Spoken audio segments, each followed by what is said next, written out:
Wanawake, naomba niwaambieni story kuhusiana na mwanamke aliyepoteza miaka 7 kwa kusubiria pete ya ndoa kidoleni mwake bila mafanikio. Hii ni story ya kweli kabisa, na baada ya huyu mwanamke kunitafuta kuhitaji msaada, ndipo nilipomuomba aniruhusu ni share hii story na nyinyi. Kwa nini na share hii story na nyinyi? Naamini wanawake wengi mnapitia hii situation. Ama mpo katika hii hali, lakini bado hamjafahamu.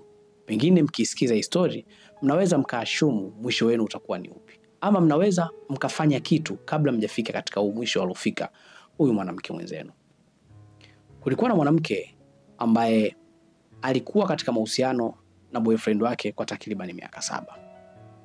Yalikuwa ni mahusiano mazuri sana, walipendana sana. Ilifika hatua mpaka wakawa wanaishi pamoja. Nadhani mnafahamu mahusiano mengi ya siku hizi watu wanaishi pamoja bila ya ndoa. Alikuwa anampikia, alikuwa anamfulia, alikuwa anafanya kila kitu anachotakiwa kufanya mke. Huyu mwanamke alikuwa anakifanya kwa huyu mwanaume. Ilifika kipindi mpaka wakawa wanapanga sasa namna watakapopata watoto wangapi, mtoto wa kwanza awe vipi, namna ya kuwapangia maisha watoto wao watakaokuja. Ilifika kipindi hiko. Na nadhani unaelewa, mapenzi yanapozidi kunoga ndipo mnazidi kuwaza mambo mengi makubwa. Na kuna wakati ulifika huyu mwanamke alikuwa anajitahidi kumkumbusha mwenzake kwamba tunafanyaje? Inabidi tufunge ndoa. Alijitahidi kumuuliza na kumwambia nyumbani utakuja lini. Lakini mwanaume aliendelea kumsisitiza kwamba bado maisha hayajakaa vizuri. Tuna mambo mengi tumeyapanga. Subiri tukikaa sawa. Hilo sio issue. Kama tumeweza kuishi wote, tunaweza kuwa kama mke na mume. Ndoa ni sherehe tu. Kwa hiyo tukiwa vizuri tutafunga ndoa. Kwa kuwa mwanamke alimpenda sana yule mwanaume. Hilo alikuwa jambo gumu sana, kwa sababu aliamini kweli ndoa ni sherehe tu. Ikiwa mimi na wewe tunaishi kama mke na mume, basi ndoa ni sherehe tu. Na akaamini uvumilivu wake ama subira yake itazidi kuleta thamani kwa yule mwanaume na kumuona yeye sio msumbufu na kumuona ni mwanamke muelewa. Basi alimwamini na akamvumilia. Walikuwa wanasafiri wote kwenda mikoa mbalimbali. Walikuwa wanajitahidi kuweza kukaa chini na kupanga maisha yao ya baadaye, na hapo ndipo walipofanikiwa kununua kiwanja na kuanza kujenga. Yes, walinunua kiwanja na kuanza kujenga. Na mara kadhaa yule mwanamke ilifika hatua hata akawa anatoa ujauzito aliokuwa anaupata wa yule mwanaume, kutokana na mwanaume anapomapproach. Wamepata ujauzito kwa bahati mbaya, mwanamke anamuuliza vipi, anaambia unajua ni aibu, unajua tuzae kabla ya ndoa, kitu sio kizuri, unajua subiri paka nikileta mahali kwenu ndo mambo ya watoto yafate. Mwanamke naye aliona ni kitu kizuri, basi sawa. Mwanamke ameshatoa mimba 2 za huyu mwanaume. Kwa kuamini ni kweli inabidi nisubiri wakati wa ndoa ndio tupate mtoto. Yes, basi muda ulienda. Baada ya muda kufika sasa katika hiyo miaka 7, yule mwanamke akapata kusikia tetesi kwamba bwana wake amemchumbia ama ametoa mali kwa mwanamke mwingine. Kumbuka zilikuwa ni tetesi. Sasa huyu mwanamke kuwa ndio anaishi na mumewe na mwanaume ndani kwa muda mrefu, hakuamini lile swala. Akasema no, sasa mimi nakaa naye na lala naye na amka naye, hawezi kufanya kitu kama hicho. Na angefanya ningeona mabadiliko, ama angeniacha mimi angefanya kitu kama hicho.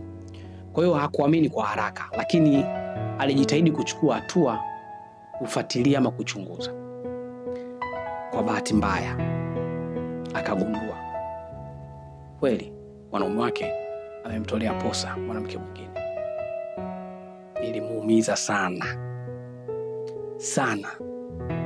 na mambo mengi sana aliyawaza, mambo mengi waliopanga, muda aliyokuwa naye, na anayafanya yote hayo bado akiwa naye. Na kibaya zaidi akaja kugundua yule mwanamke aliyemtolea posa ana mwaka naye mmoja. Kwa ndani ya miaka 7 akiwa na mwanaume wake, yule mwanaume aliongeza mwanamke mwingine wakiwa na miaka 6. Kwa hiyo ule mwaka wa 7 alomaliza na mwanaume wake ndio mwaka ambao yule mwanaume wake naye alikuwa na date na mwanamke mwingine nje bila yeye kujua. Lakini akajiuliza, nimedate na miaka 7. pika pakua. Inakuaje naenda kumuoa ama kutaka kuoa mwanamke ambaye ka spend naye, kakaa naye kwa muda wa mwaka mmoja tu. Tena sio kukaa naye pika pakua kama mimi, sio kukaa naye nyumba moja, sio kumfulia, sio kumpikia. Inakuaje anafanya kitu kama hiyo?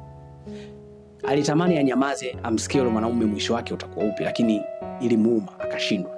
Siku moja mwanaume anarudi kwenye mihangaiko yake, alijaribu kumuuliza, mume wangu swala la ndoa linakuaje? Mwanaume bado akaendelea kumsisitiza, bado maisha yakikaa vizuri tutafunga ndoa.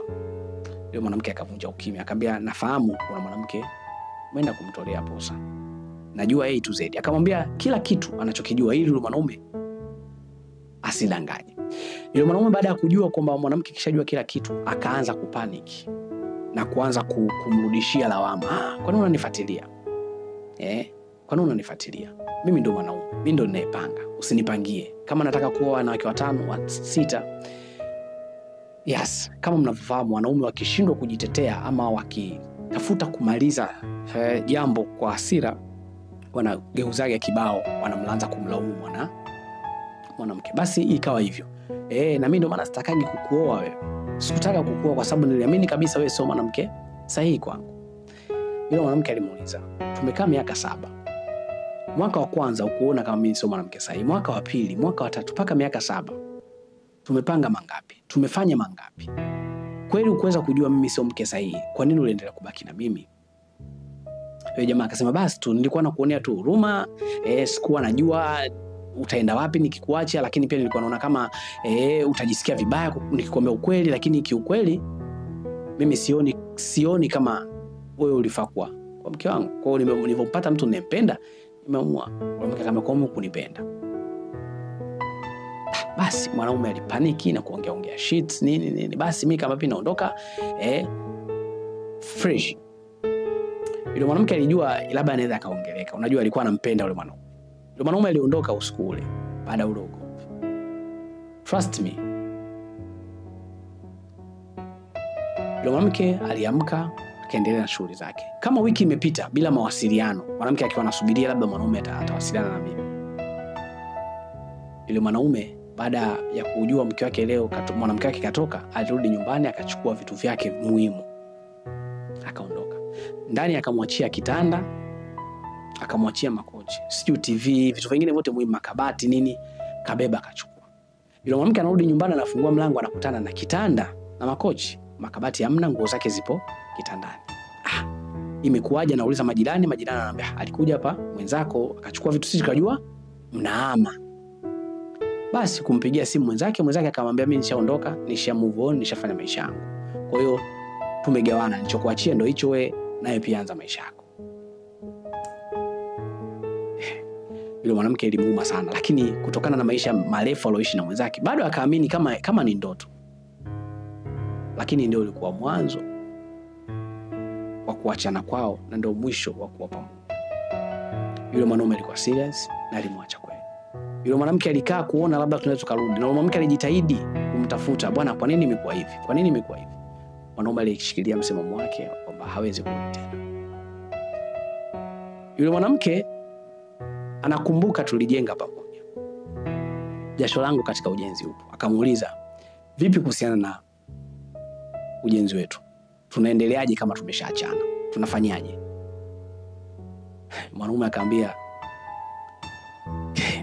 nini jamani, nini maisha haya? Mwanaume akamuuliza, nyumba yako yangu? Mwanamke akamwambia, ni yetu, kwa sababu na mimi pia nina mambo yangu nimeweka. Mwanaume akamwambia, tafuta maisha yako, tafuta mwanaume atakayekujengea nyumba yako. Tafuta, siwezi kushare na kitu na mwanamke ambaye baadaye faida apate mwanamume mwingine. Kwa hiyo wewe tafuta mwanaume atakayefanya mambo haya yote kwako. Yule mwanamke alivunjika moyo vipande. Fikiri, mwanamke anaachwa aanze upya, mwanaume anamwacha mwanamke akiendelea na maisha yake.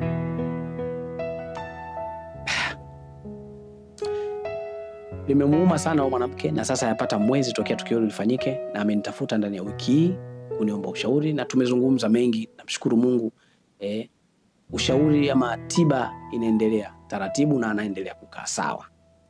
lakini haitobadilisha, even if atapona majeraha, haitabadilisha miaka 7 aliyopoteza kwa mwanaume. Kutokana na history, kuna jambo la kujifunza katika history. Nataka wanawake wote mfahamu, kama mwanaume atakuwa amekupenda na anakuona katika namna hiyo ya wewe kuwa mke wake, hatohitaji muda funga ndoa na wewe, kama ni mtu wa kuamini imani moja kati ya Waislamu au Ukristo. Lakini pia jambo la pili, usitumie hekima yako, uvumilivu wako, subra yako, heshima yako kama kifungo chako. Usikubali kuuza hiyo heshima eti ukiamini ndio utapendwa sana. Usikubali kuuza utiifu wako ukiamini eti ndio utapendwa sana. Usikubali kuuza subra yako ukiamini eti ndio utapendwa sana. Trust me. Mapenzi ni reflection. Mapenzi ni kama kioo.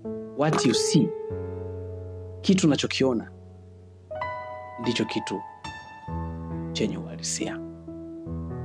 Kama atatumia muda mrefu na wewe bila kuwa commitment, trust me, huo ndio uhalisia. Wapo watu watatumia miaka 7 watafunga ndoa, lakini it's very risky. Vipi kama baada ya miaka 7 nawe utaachwa? Vipi kama baada ya mwaka mmoja, miaka 2 nawe utaachwa? Sisemi msitumie muda mrefu kuwa na wapenzi wenu miaka 8, miaka 9, lakini ninachotaka kusema, hebu kaa kuanzia leo uanze kufikiria. Vipi kama baada ya miaka 10 ya kuwa naye pamoja, kujenga nyumba pamoja, kupata watoto pamoja, akaamua kwenda kuoa mwanamke mwingine na akaendelea na maisha yake na kukuacha wewe na watoto wako, ama bila chochote ukaanza upya? Ushawahi kufikiria hilo? Na kama hujawahi kufikiria, anza kulifikiria hilo leo, ili uanze kufanya mchakato na wewe pia wa kutafuta mustakabali wenu wa pamoja.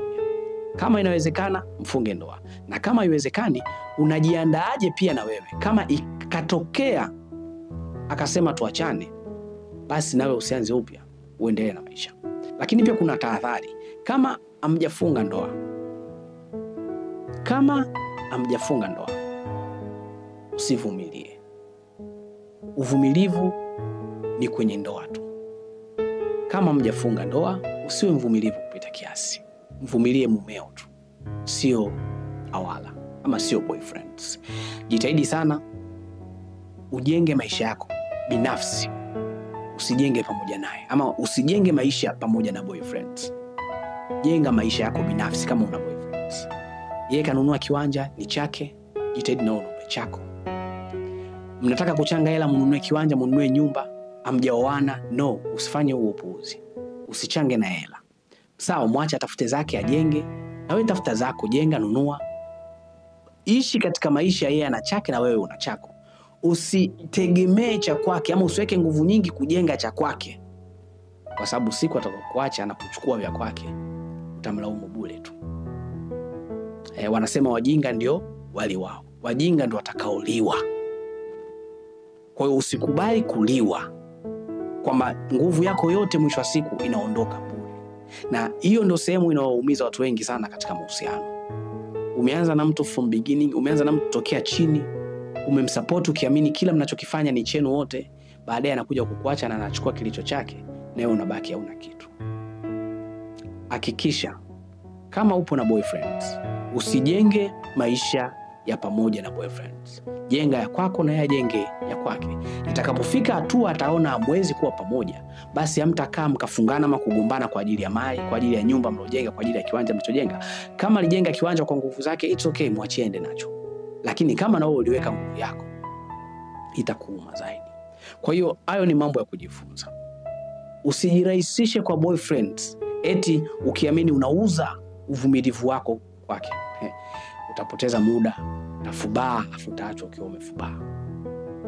Nilifika mbali kiasi cha kwamba niliamini pengine unatakiwa hata usimzalie kama haja kuoa. Labda wewe ndio unahitaji mtoto, kwa sababu anaweza akakuacha na watoto wako. Wewe ukaanza kuhangaika na watoto 2, 3, na maisha unaona siku hizi. Sio kila mwanaume anaweza akakuchukua na watoto wako. Mwanaume mwingine anaweza akakupenda akijua una mtoto anakuacha. It's okay, sisemi ni jambo zuri kumwacha mwanamke kwa sababu ana watoto, lakini huwezi kumlazimisha mtu kumpenda mwanamke mwenye mtoto. Wanaume wengi hawahitaji wanawake wenye watoto. Anaenda akakupenda wewe, simpende mtoto wako. Lakini tunataka tutazame haya maisha uliyaharibu wapi. Kwa hiyo zaa na boyfriend kama wewe ndo unahitaji mtoto, sio kwa sababu yeye anahitaji mtoto. Maisha na boyfriends usijisahau kaishi naye kama mumeo. Naamini historia imekufundisha pakubwa sana. Pengine upo na mwanaume leo hii, mna miaka 2, miaka 3. Nakuuliza, unasubiria nini kufunga ndoa? Nakuuliza, umeshaweka nguvu ngapi kujenga maisha yake? Nakuuliza, umeshawahi kujiuliza kama akikuacha leo utaanza upya ama utasonga mbele? Nakuuliza, kwa nini mpaka sasa mnasubiri hamjafunga ndoa? Kwa hiyo jiulize maswali haya, lakini pia ishi na boyfriends katika namna ya wewe uwe na maisha yako na yeye awe na maisha yake, ili mwisho wa siku kama itafika hatua mwezi kuendelea pamoja, basi kusiwe na mtu aliyeumia katika kuachana kwenu. Kama una story unadhani ilikuumiza sana na unafikiri watu wakisikiliza story yako wanaweza wakajifunza, nitafute, niandikie kwenye comment hapo, nicheki WhatsApp kwa namba zangu 0659152333. Niambie story yako, nitashare na watu, tutajifunza pamoja, na pia watu watakuwa aware sasa kuweza kuona kwa namna gani wasijiingize katika matatizo, ama kama upo kwenye matatizo kwa namna gani wanaweza wakajiepusha. Mwisho, haujachelewa wala haujawahi. Chochote kinachokukuta leo, no matter umespendi miaka 10, miaka 7 na huyo mtu, ni kweli umepoteza muda, lakini haujachelewa. Wakati utakapojua tu kwamba umepoteza muda na unatakiwa uanze maisha yako, basi umewahi, kwa sababu umegundua hujapoteza miaka 10 zaidi, hujapoteza miaka 20 zaidi. Unaweza ukaanza upya ukiwa na experience, ukiwa na uzoefu asili kabisa, lakini usirudie tena kosa. Hadi wakati mwingine tena, naitwa Muombeki Crispin, na kuomba usiache kusubscribe channel yangu ya YouTube. Bye bye.